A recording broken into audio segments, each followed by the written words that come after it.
12 मार्च पूरा समर्पण। मरकुस 10:28। पतरस उससे कहने लगा, देख, हम तो सब कुछ छोड़कर तेरे पीछे हो लिए हैं। पतरस की इस बात के जवाब में हमारे प्रभु ने कहा कि यह समर्पण मेरे और सुसमाचार के कारण है। यह इसलिए नहीं था कि इसमें से चेले खुद अपने लिए कुछ पाते।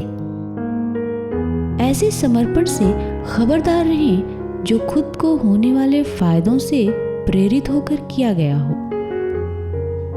उदाहरण के तौर पर मैं खुद को परमेश्वर को सौंप दूंगा क्योंकि मुझे पवित्र होना है।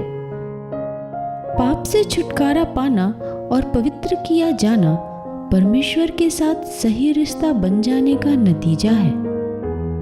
लेकिन ऐसी सोच में से पैदा होने वाला समर्पण कभी भी मसीहत का सच्चा स्वभाव नहीं हो सकता। हमारे समर्पण का उद्देश्य व्यक्तिगत लाभ के लिए हरगिज न हो। हम इतने स्वकेंद्रित हो गए हैं कि हम परमेश्वर के पास स्वयं परमेश्वर को पाने के लिए नहीं जाते, बल्कि सिर्फ अपने लिए कुछ पाने के लिए ही जाते हैं।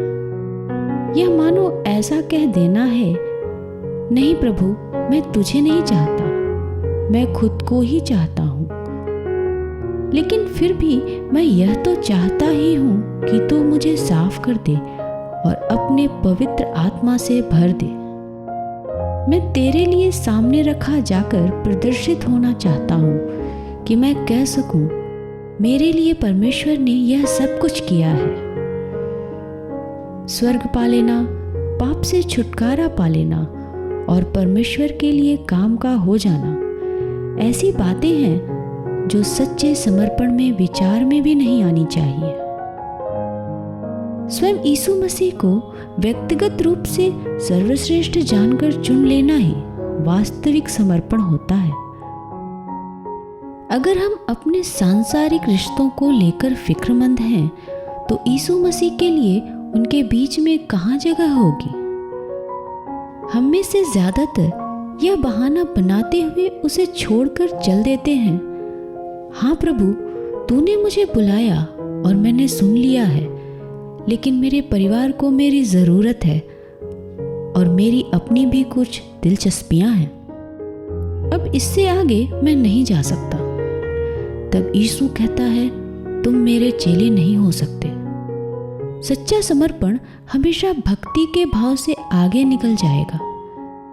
अगर हम सिर्फ छोड़ देने के लिए तैयार हो जाएं, तो परमेश्वर हमारे आसपास के लोगों को अपनी बाहों में समेटने के लिए खुद को समर्पित करेगा और उनकी वे सारी जरूरतें जो हमारे समर्पण द्वारा पैदा हुई हैं पूरी करेगा।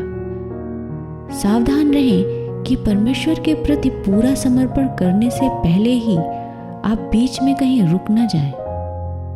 हम में से ज्यादातर ने इन बातों की हकीकत सिर्फ एक दर्शन के तौर पर ही देखी है, लेकिन असलियत में हमें कभी इसका अनुभव नहीं हुआ है।